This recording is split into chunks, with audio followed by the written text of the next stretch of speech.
آ جائے گا. بامبے میں تو یہ سسٹم، چلو یہاں تو اپنی جگہیں ہیں تو کوئی بات نہیں، لیکن بامبے میں تو اگر 1 مہینے کا کرایہ نہ بھرو تو دوسرے دن نوٹس آ جاتا ہے کہ کرایہ بھرو. تو 5 گانا نماز کیوں نہ پڑھے؟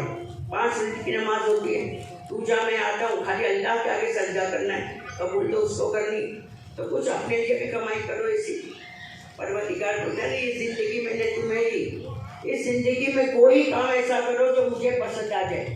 ہم رمضان ہوتے زکوٰۃ دیتے، صدقہ دیتے، ہمیں ایسا ہوتا ہم نے کیا مہربانی کر دی، اس کو پسند آیا یا نہیں. یہ ضروری ہے کہ دنیا میں ہم نے اگر کوئی اچھا کام کیا تو اس رب کو اچھا لگا کہ نہیں. اگر اس کو اچھا لگا تو 1000 نیکیوں میں یہ ایک نیکی بھاری ہے کہ پروردگار کو پسند آ گیا. ایک بندہ تھا جو کوہ طور پر جا کر بیٹھ گیا. موسیٰ علیہ السلام کے ہمیشہ ملنے کے لیے جاتے تھے پروردگار سے. تو اللہ پاک کی آواز آئی موسیٰ کو کہ اے موسیٰ میرا ایک بندہ مجھ سے روٹ کر چلا گیا ہے. جب کوہ طور پر موسیٰ علیہ السلام گئے تو اللہ پاک کی آواز آتی ہے کہ اے موسیٰ ایک بندہ مجھ سے روٹ کر کوہ سینا پر جا کر بیٹھ گیا ہے. موسیٰ علیہ السلام کو حیرت ہوتی ہے کہ ایسا کون سا بندہ ہے جس کے لیے پروردگار نے مجھے کہا کہ تم وہاں جاؤ اور اس سے پوچھو کہ تو کیوں ناراض ہے. کتنا اہم بندہ ہوگا. پروردگار نے حکم دیا کہ اے موسیٰ تم جاؤ کوہ سینا پر اور اس بندے سے جا کر پوچھو کہ تو کیوں روٹ گیا ہے. آج ہم گنہگار بندے ہیں. تو کوہ سینا پر جب موسیٰ علیہ السلام پہنچے تو آپ نے دیکھا کہ ایک شخص برگد کے درخت کے نیچے سویا ہے. ایک شخص برگد کے درخت کے نیچے سویا ہے اور نعرہ اللہ اکبر لگا رہا ہے. اللہ اکبر کا نعرہ لگا رہا ہے. جب وہ ہوش میں آیا تو موسیٰ علیہ السلام اس کے پاس پہنچے اور بعد اب کھڑے ہو گئے اور کہا کہ اے نیک درویش السلام علیکم. تو پوچھا کہ آپ کون ہیں؟ تو کہا کہ میں موسیٰ علیہ السلام ہوں. تمہارا کیا نام ہے؟ تم کون ہو اور اس مقام پر آئے ہو؟ حضرت موسیٰ نے کہا کہ میرا نام موسیٰ بن عمران ہے، اللہ پاک کا بھیجا ہوا اس مقام پر آیا ہوں اور تمہیں منانے کے واسطے آیا ہوں. کیا کہا موسیٰ علیہ السلام نے؟ کہ تمہیں منانے کے واسطے آیا ہوں اور اس رب کا بھیجا ہوا ہوں. مجھے اس رب نے بھیجا ہے. بتاؤ کس بات پر تم ناراض ہو؟ اور جس وقت اللہ کا نام موسیٰ کی زبانی اس درویش سے سنا، کہا کہ اے موسیٰ وہ خداوند رحمان اور رحیم ہے. رحمان اور رحیم ہے اور اس نے کیا غضب کیا کہ دوزخ بنائی؟ اس شخص نے کہا کہ خداوند عالم رحمان اور رحیم ہے تو پھر اس نے کیا غضب کیا کہ اس نے دوزخ بنائی؟ تو موسیٰ لکھنے والے کو سکتا ہے اور کاغذ سکتا ہے کہ افسوس کیا کہوں، کیسے لکھوں. غم و علم امام عالی مقام سے کاغذ قلم جلے جاتے ہیں. تو جب وہ کہتے ہیں یہ بات سنی غصے سے کانپنے لگے. اے موسیٰ کوہ طور پر جاؤ تو اس باری تعالیٰ سے پوچھنا کہ یہ نالائق بندہ پوچھتا ہے کہ تم نے دوزخ کیوں بنائی. جب موسیٰ علیہ السلام نے درویش کی یہ بات سنی تو غصے کے مارے کانپنے لگے اور کہا اے گستاخ تو یہ کیا کلام کر رہا ہے. درویش نے کلام کر رہا مجھے اللہ کی جناب نے التجا کی کیا مجھے اپنا جلوہ دکھا. جب میں نے بہت عاجزی کی تو نور کی ایک جھلک مجھے دکھائی تھی. میں پروردگار کی ایک جھلک دیکھتے ہی بے ہوش ہو گیا اور تمام کوہ طور جل کر خاک ہو گیا تھا. جب حضرت موسیٰ علیہ السلام نے اس درویش کو ڈرایا دھمکایا تو وہ بیچارہ اللہ کی محبت کا مارا زار رونے لگا. غیب سے آواز آتی ہے اے موسیٰ تو نے کیا غلط کیا، ہمارے عاشق کا دل دکھایا. اس نے سوائے دنیا میں میری رحمت کے کچھ نہیں دیکھا. پروردگار عالم کو وہ بندہ کتنا عزیز ہے. پروردگار نے کہا کہ اے موسیٰ تم نے یہ کیا غلط کیا، تم نے اس کا دل دکھایا. یہ میرا عاشق ہے اور دنیا میں اس نے میرے سوا کچھ بھی نہیں دیکھا. اب اس کو بتانا کہ دوزخ کس کے واسطے بنائی اور جنت کو کیوں پیدا کیا. اس غیبی آواز کو سن کر موسیٰ ڈرے اور انہیں یہ بھی احساس ہوا کہ یہ کوئی بہت ہی اللہ کا پیارا بندہ ہے جس کے لیے پروردگار کی ندا آئی ہے۔ اس کے بعد وہ بہت ہی پیارا بندہ روتے ہوئے زمین پر گر پڑا۔ موسیٰ نے اس کا سر اپنے زانوں پر رکھا، بہت تسلی دی اور اسے ید بیضا کی خوشبو سنگائی تو وہ ہوش میں آ گیا۔ جس وقت اس درویش نے دیکھا کہ کربلا کی زمین میں شمر نابغہ نے جناب امام علی مقام کے سینہ مبارک پر چڑھ کر کنزر سے سر ناظرین کو تن سے جدا کر دیا تو رو کر پوچھا کہ اے موسیٰ علیہ السلام جلد بتاؤ یہ ظالم کون ہے، مظلوم کون ہے؟ حضرت موسیٰ نے کہا ہے درویش یہ جنت میں تمام جنتوں کے سردار ہوں گے، امام علی مقام یہ جنت میں تمام اس کے سردار ہوں گے، اور یہ ظالم جو کنزر چلا رہا ہے دوزخ میں خوار ہوں گے۔ تب وہ درویش توبہ استغفار کرتا ہے اور کہتا ہے پروردگار تیرا کوئی کام مصلحت کے بغیر نہیں، ہر کام میں تیری مصلحت چھپی ہے۔ میں گنہگار بندہ، میری اوقات نہیں تھی کہ میں جان لوں، تو مجھے یہ ہوا کہ تو نے دوزخ کیوں بنائی، لیکن جنت اور دوزخ تو نے کس لیے بنائی اس خواب نے مجھ پر واضح کر دیا۔ تو اے رب العالمین تیری رحمت کا کسی کو کوئی اندازہ نہیں، اور تو بے شک بے پرواہ بادشاہ ہے، تیرا کوئی کام مصلحت کے خالی نہیں۔ امام علی مقام کی شہادت کی طرف آتے ہیں۔ کربلا کے میدان میں ایک ایک کرنے سبھی نے شہادت کا جام پیا۔ پھر امام حسین بی بی زینب کے پاس آئے اور کہنے لگے بہن اس ایک سر کے واسطے ہزاروں مسلمان تلواریں لے کر کھڑے ہیں، جس طرح سوتے میں بھائی کی بلائی لیتی تھی اسی طرح اس سر کو گلے سے لگا کر خدا کا شکر ادا کرنا۔ اور امام نے کہا زینب کس طرح تیرا شکریہ ادا کروں کہ کربلا کے میدان میں تو نے اپنی عمر بھر کی کمائی اور محمد کو نثار کر دیا، پیاری بہن نے اپنے معصوم بچوں کو کربلا میں نثار کر دیا، تو کس طرح تیرا شکریہ ادا کروں؟ زینب تیرا خدا بہترین وارث ہوگا۔ امام علی مقام فرماتے ہیں میری ماں کی صابر و شاکر بیٹی تیرے سوکھے ہوٹے پر حسین قربان ہو جائے، زندگی کے آخری لمحوں میں عمر و سعد بھاگ جائے گا، مگر بنت علی خالی ہاتھ روٹی پیٹتی جائے گی۔ میری بہن جس طرح حسین کی شان دکھائی، علی کی شان دکھائی، اسی طرح تو فاطمہ کی شان دکھانا۔ بی بی زینب نے فاطمہ اور علی کی بہو اس شیر خوار بچے کی ماں جس بچے کو حرملہ کی تیر پر مسکرا کر اپنی جان دی، علی اصغر نے معصوم سے تھے، حرملہ کا تیر آیا اور معصوم علی اصغر کی جان گئی، تو کہا کہ مسکرا کر اس نے جان دی۔ معصوم اصغر نے حسین کی بے کفن لاش تیرے سامنے پڑی ہوگی پھر تو صبر کرنا، زبان سے اف نہ کرنا۔ جب امام علی مقام جلجنا پر چڑھے تو جلجنا تھام کے چلنے کو تیار نہیں ہوتا تھا، تو امام علی مقام جلجنا سے کہتے ہیں کہ چلو جلجنا، لیکن جلجنا ہے کہ چلنے کے لیے تیاری نہیں ہوتا۔ تو امام علی مقام نے نیچے جھک کر دیکھا تو معصوم سکینہ جلجنا کی ٹانگیں پکڑ کر کھڑی ہے اور کہتی ہے کہ گھوڑے سے کہتی کہ میرے بابا کو مت لے جا، تیرے بابا کے سننے کے بغیر مجھے نیند نہیں آتی۔ حسین نے کہا کہ بیٹا کبھی تیرا بابا نہیں آئے گا، اب تیرا بابا کبھی نہیں آئے گا۔ امام بی بی زینب نے بی بی سغرا کو لے لیا اور ان کے جلجنا کی ٹانگوں سے چھڑا کر اسے لے لیا۔ امام علی مقام میدان کربلا میں پہنچے، امام کی تلوار اٹھی تو کتنوں کو نیست و نابود کر دیا، اور ظالم نے کہا کہ یہ تو سبھی کو ختم کر دیں گے، اور دھوکے سے کہا کہ دیکھو زینب بھائی کے غم میں باہر آ گئی۔ کیا کہا؟ دیکھو زینب بھائی کے غم میں باہر آ گئی۔ امام علی مقام کا اس طرف دیکھنا تھا کہ ایسا تیر حرملہ نے مارا کہ آپ کے سینے کو زخمی کر گیا، اور اس کے بعد تیروں کی بارش ہو گئی۔ شہادت امام حسین ہوئی، انا للہ و انا الیہ راجعون۔ امام علی مقام کی شہادت کے بعد ہم نے 10 دن کا واعظ سنا ہے، آج 11ویں شب کا واعظ آپ کو سناتی ہوں کہ شہادت امام حسین کی جب ہوئی تو سورج کو گرہن لگ گیا، دن میں تارے نظر آنے لگے۔ اس پر بھی ان ظالموں نے صبر نہیں کیا، کیونکہ اللہ کو ایمان نہیں دینا تھا۔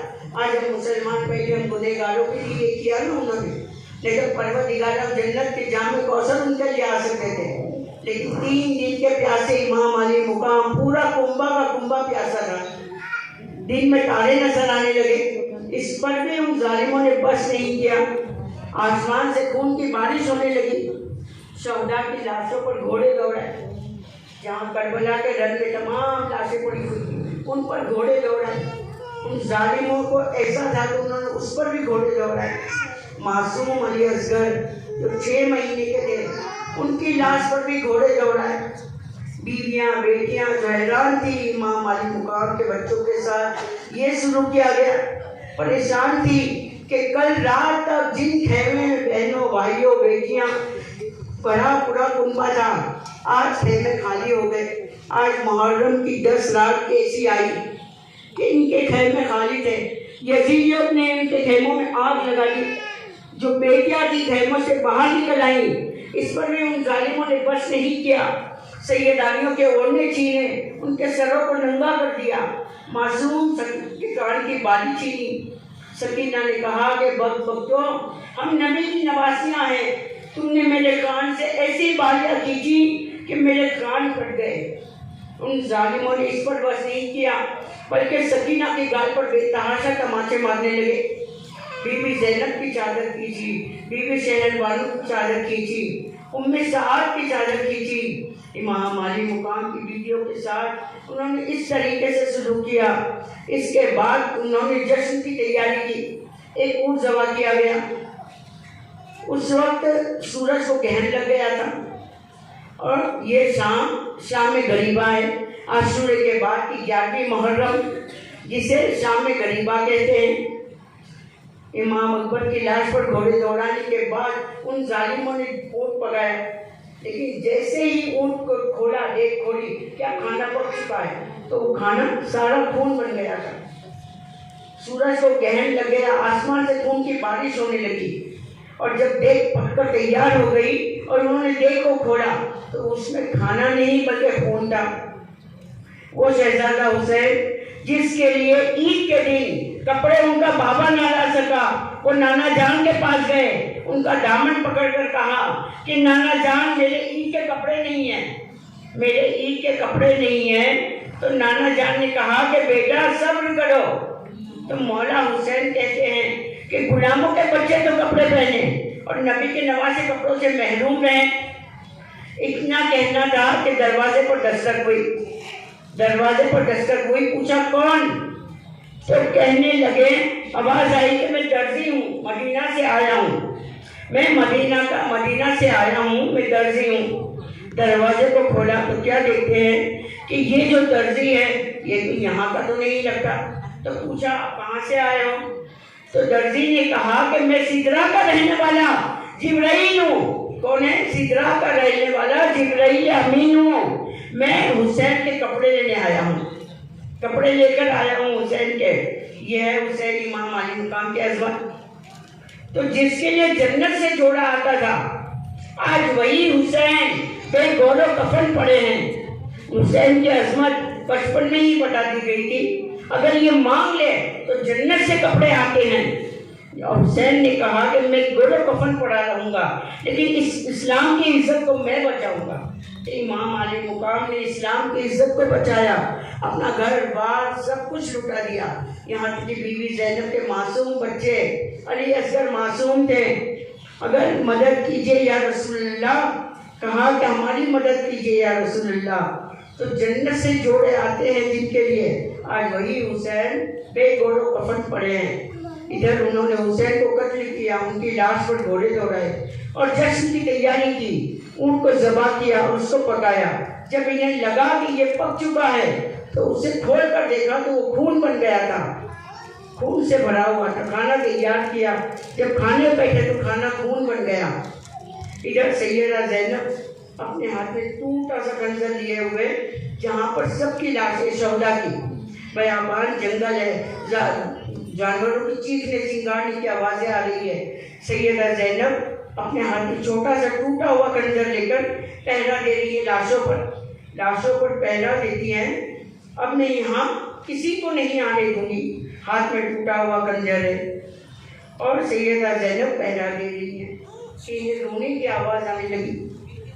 سسکیوں کی آواز سن کر سیدہ زینب نے دیکھا، چاروں طرف نظر دوڑائی کہ چاروں طرف لاشیں پڑی ہیں، سسکیوں کی آواز کہاں سے آ رہی ہے؟ تو دیکھا کہ ایک لاش کے سینے پر سر رکھ کر کوئی رو رہا ہے۔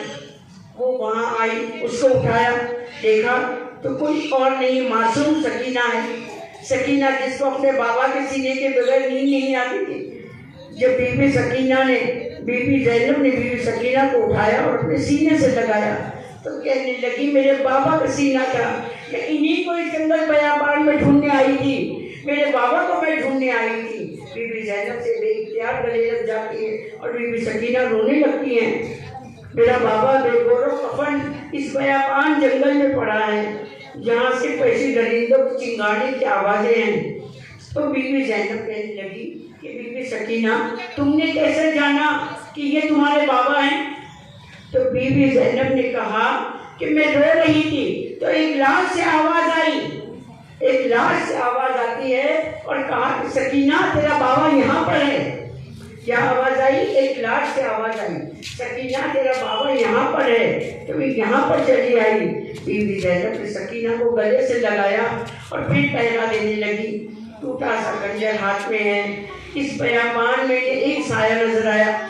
سایہ کو دیکھ کر وہ چلا کر بولی اب کیا لینے آئے ہو؟ سب کچھ تو لوٹ لیا، آلے نبی کا سب کچھ تو تم نے برباد کر دیا، اب کیا لینے آئے ہو؟ نبی کی بیٹیوں کے کپڑے چادر کا تم نے چھین لی، جن آنکھوں نے کبھی آسمان نہ دیکھا تھا ان سروں کو ننگا کر دیا، علی اصغر کا جھولا تم نے چھین لیا، خبردار جو تم آگے بڑھے۔ بی بی زینب چلا کر بولتی ہے خبردار جو تم آگے بڑھے۔ تو ٹوٹا ہوا خنجر ہاتھ میں ہے۔ بی بی سکینہ بہت تیز میں ہے اور کہا کہ خبردار آگے مت بڑھنا، تم نے خیمے تک ہمارے جلا دیے۔ تو اس سائے سے ایک آواز نکلی اور کہا بی بی میں کوئی غیر نہیں ہوں، میں حر کی بیوی ہوں۔ میں نے یزیدیوں سے کہا کہ یزیدیوں 4 دن ہونے کے لیے آئے، نبی کی بیٹیوں نے، ان کے خاندان نے پانی تک نہیں پیا، میں ان کو پانی پلانے جاتی ہوں۔ 4 دن سے پانی کے لیے بھوکے پیاسے معصوم بچے ہیں۔ تو حر کی بیوی نے یزیدیوں سے کہا کہ اب تو تمہارا انتقام پورا ہو چکا، جو خاندان نبوت جو ہے انہوں نے 4 دن سے پانی نہیں پیا، میں انہیں پانی پلانے جا رہی ہوں۔ چھوٹے چھوٹے بچے پیاسے ہیں، کہیں وہ مر نہ جائیں، تمہیں تو ان کو یزید کے دربار میں لے جانا ہے۔ بہت عزیزی کی یزیدیوں کے پاس حر کی بیوی نے کہ تمہیں تو یزید کے دربار میں انہیں پہنچانا ہے، تو انہیں کم از کم پانی تو پلانے دو۔ اب کہیں جا کر اس نے اجازت دی کہ ہاں جاؤ تم پانی پلا کر آؤ۔ ساقیہ کوثر کے نوازوں کو جنہیں پانی کے لیے ترسایا گیا، جن کے گھر میں جبرائیل امین اجازت کے بغیر نہیں آتے تھے، اہل بیت کی چوکھٹ وہ چوکھٹ ہے جہاں جبرائیل بھی اجازت کے بغیر نہیں آتے۔ ان کی بیوی نے مشکیزے سے ٹھنڈا پانی لایا، نکالا۔ سیدہ زینب نے ٹھنڈے پانی کو دیکھا اور کہا کہ بی بی اب تو ہمیں پانی کے نام سے نفرت ہے، ہمیں ٹھنڈا پانی کا نام سن کر معصوم اصغر کی پیاس سے آ جاتی ہے، اس ٹھنڈے پانی کے نام سے مجھے نفرت ہے، اب تو ہم حضرت کوثر پر جا کر ہی پانی پیئیں گے۔ بی بی زینب کہنے لگی کہ معصوم اصغر پیاسا چلا گیا، اب تو مجھے ٹھنڈے پانی کے نام سے نفرت ہے، میرے اون محمد پیاس کر کے چلے گئے۔ تو 18 سال کے علی اکبر کو نہ پانی ملا اور نہ قاسم کو پانی ملا۔ خاندان اہل بیت کا یہ مزاج ہے کہ اگر وہ ضد پر آ جائے تو کسی کی بات نہیں سنتے سوائے اللہ اور اللہ کے رسول کا واسطہ دینے سے۔ تو حر کی بیوی نے کہا کہ آپ میرا یہ پانی قبول کریں، آپ کو واسطہ ہے خاتون جنت کا، فاطمہ الزہرا کا۔ جب بی بی زینب نے ماں کا نام سن کر ان کا واسطہ دیا تو بی بی زینب نے کہا کہ ٹھیک ہے لاؤ پانی، سب سے پہلے چلتے ہیں معصوم سکینہ کو پلاتے ہیں۔ تو جہاں سیدانیاں جمع تھی وہاں پر سب آئے، انہیں پانی دیا۔ نبی کی شہزادیاں کھلے سر آسمان کے نیچے بیٹھی تھی۔ ارے قیامت کے دن پل صراط پر جب فاطمہ الزہرا گزریں گی، اللہ کا منادی کرے گا کہ اپنی محشر والوں اپنی گردنوں کو جھکا لو کہ فاطمہ الزہرا آ رہی ہیں۔ یہ ہے نبی کی اور فاطمہ الزہرا کی شان. بی بی سیدہ فاطمہ الزہرا پل پر سے گزرنے والی ہے. یہ شان ہے فاطمہ الزہرا کی. آج اس فاطمہ کی بیٹیوں کو اور نواسیوں کو کھلے سر میدان میں ننگے چھوڑ دیا گیا ہے. کوئی پرسان حال نہیں. ان کی بیوی سیدہ زینب کے ساتھ آئی, ایک کٹورے میں پانی لیا تو بی بی زینب نے کہا کہ سکینہ یہ ٹھنڈا پانی پی لو. بی بی سکینہ نے کہا کہ پھوپھی کیا آپ نے پانی پیا؟ یہ اہل بیت کی تربیت. پہلے پوچھا کہ کیا پھوپھی آپ نے پانی پیا؟ تو سکینہ نے کہا کہ چاچا عباس جو پانی لینے گئے تھے. تو بی بی زینب کی آنکھ میں آنسو آ گئے اور کہا کہ بیٹا ساقی کوثر سے اب جا کر پانی پیے گے. تمہارے چاچا عباس اب کبھی نہیں آئیں گے, وہ تو شہید ہو گئے. اب وہ ساقی کوثر پر جا کر پانی پییں گے. پانی ان کی بیوی لے کر آئی ہے. سیدہ سکینہ نے کہا کہ پھوپھی کیا آپ لوگ پانی پی چکے؟ کیونکہ ہمارے قافلے میں سب سے چھوٹی ہوں, اس لیے پانی تمہارے لیے لے کر آئی ہوں. بی بی زینب نے کہا کہ قافلے میں تم سب سے چھوٹی ہو, میں اس کے لیے تمہارے لیے پانی لے کر آئی ہوں. تو لڑکھڑاتے قدموں سے بی بی سکینہ کھڑی ہوتی ہیں اور بی بی کھڑی ہو گئی اور پانی لیا. اور بی بی سکینہ پوچھتی ہے کہ کہاں جا رہی ہو؟ کہا کہ پھوپھی آپ بھول گئی کہ ہمارے قافلے میں مجھ سے بھی چھوٹا ایک ہے. ہمارے قافلے میں مجھ سے بھی چھوٹا ایک ہے جس کے لیے میں پانی دینے جا رہی ہوں. میرا بھیا علی اصغر, میں چاہتی ہوں کہ پہلے میں اس کو پانی پلاؤں پھر میں پیوں گی. بیویوں کے کلیجے میں ایک اور خنجر لگا. بی بی سکینہ نے کہا کہ بیٹا علی اصغر نے شہادت کا جام پی لیا, اب وہ نانا حضور کے ساتھ حوض کوثر پر پانی پیئیں گے. ابھی یہی حالت ہوئی تھی کہ بیویوں نے اسی حالت میں رات گزاری. جب 11 محرم کی صبح ہوئی تو کیا دیکھا کہ شہداء کی لاشیں اچھلی ہوئی بے گور و کفن پڑی ہیں, دوپٹے نہیں سر پر. شہر بانوں نے کہا کہ زینب ہمارے سر پر دوپٹے نہیں تو کیا ہوا؟ اس پروردگار نے اتنے بڑے بڑے بال دیے ہیں, بالوں سے اپنے چہرے کو ڈھک لو. کیا کہا بی بی زینب نے کہ بالوں سے اپنے چہرے کو ڈھک لو, اس سے چہرے کو ڈھک لو. ابھی صبح ہوئی تھی کہ یزیدی کتے پھر آ گئے, پھر شمر کے ساتھ آئے اور ان کے ہاتھوں میں بیڑیاں تھیں. اونٹ کی ننگی پیٹھوں پر تین کو بٹھا دیا. اونٹ کی پیٹھوں پر کجاوے بھی نہ رکھے, ننگی پیٹھوں پر تین کو لاد دیا. اوپر لوہے کا توق امام زین العابدین, لوہے کا توق ڈال دیا. 4 دن کے بھوکے امام زین العابدین جن پر درود پڑھو ہدایت فرمائی, ان کے گلے میں توق ڈال دیا. امام زین العابدین بھوک اور پیاس سے نجات تھے. یہ حسین کی ایک نشانی ہے. بی بی زینب نے کہا کہ یہ حسین کی ایک نشانی ہے. سارا کنبہ تو تم نے برباد کر دیا, سارے کنبے کو پامال کر دیا. اب تو یہ ایک نشانی بچی ہے. ظالموں ان پر تو تھوڑا رحم کرو کہ یہ 4 دن کے بھوکے پیاسے بیمار ہیں, ان کے گلے میں لوہے کا توق تم نے ڈال دیا. امام زین العابدین جھک گئے لوہے کے توق کے وزن سے. تو کسی کو رحم آیا تو گلے میں سے توق نکال لیا, گلے میں سے توق نکالا اور زین العابدین کے ان کے ہاتھوں اور پیروں میں بیڑیاں ڈال دی اور اونٹ کی ننگی پیٹھ پر بٹھا دیا. قافلہ چلنے لگا تو بی بی زینب نے کہا کہ ہمیں پہلے کربلا کے پاس لے چلو. جب کربلا کے پاس سے گزرے بیویوں کی آنکھ سے آنسو نکل گئے, بے تحاشا رونے لگی اور مدینے کی طرف رخ کر بی بی زینب نے رسول اللہ سے کہا کہ یہ وہی نواسہ رسول ہے جس کے لیے ہرنی اپنا بچہ لے کر آئی تھی, جس کے رونے پر آپ بے چین ہو جاتے تھے, جس کی پیاس پر آپ کو چین نہ آتا تھا, آپ اپنے ہونٹوں سے چوساتے تھے. یہ وہی نواسہ رسول ہے جس کے ہونٹوں کو آپ چومتے تھے. یہ وہی دلبند فاطمہ ہے جو آج بے گور و کفن کربلا کے میدان میں بھوکا پیاسا پڑا ہے. یہ کہتی ہوئی سیدہ زینب رونے لگی, اے ہوا ہمارا پیغام روضہ رسول پر دینا اور انہیں سلام کہنا کہ امام زین العابدین کا پیغام پہنچانا. درود کا نظر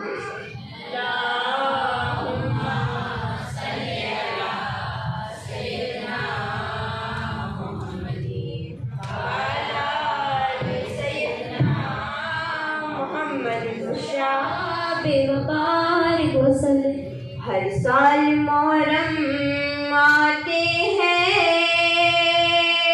ہر سال 10ویں ہوتی ہے، شبیر کا غم کچھ ایسا ہے، تاریخ جسے دہراتی ہے،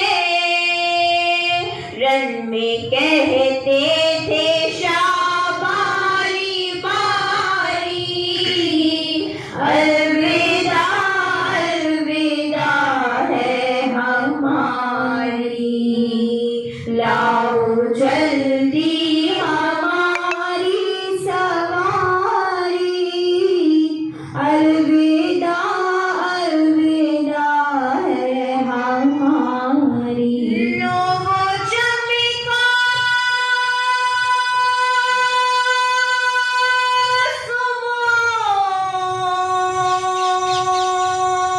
کا ستارہ،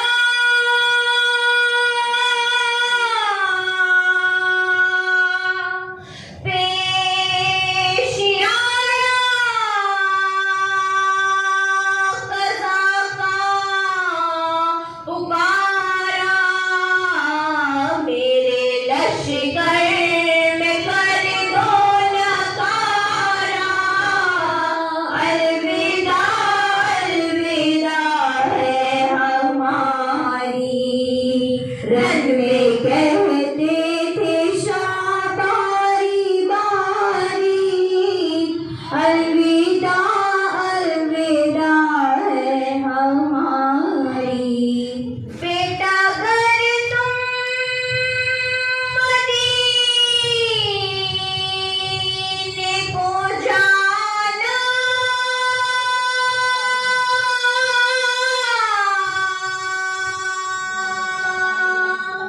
تو یہ روزے پہ رو رو سنانا، مارا تیرے نواسے کو لانا، الوداع الوداع ہے ہماری، رن میں کہتے تھے شاباری باری، پکاروں گی بھیا،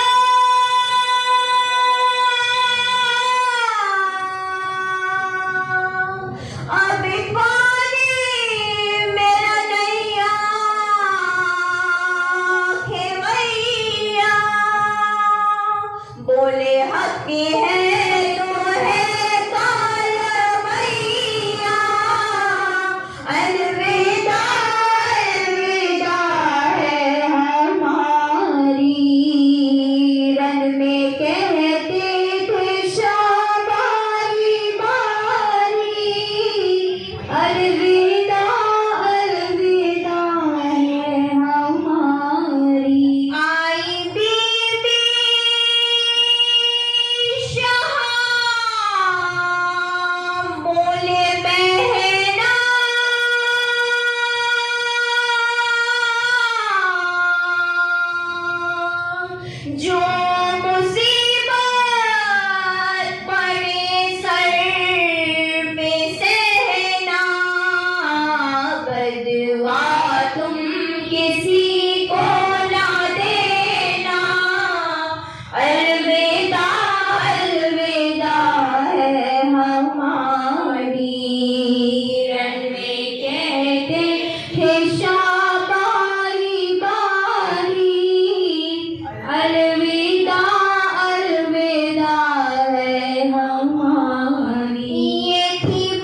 سلام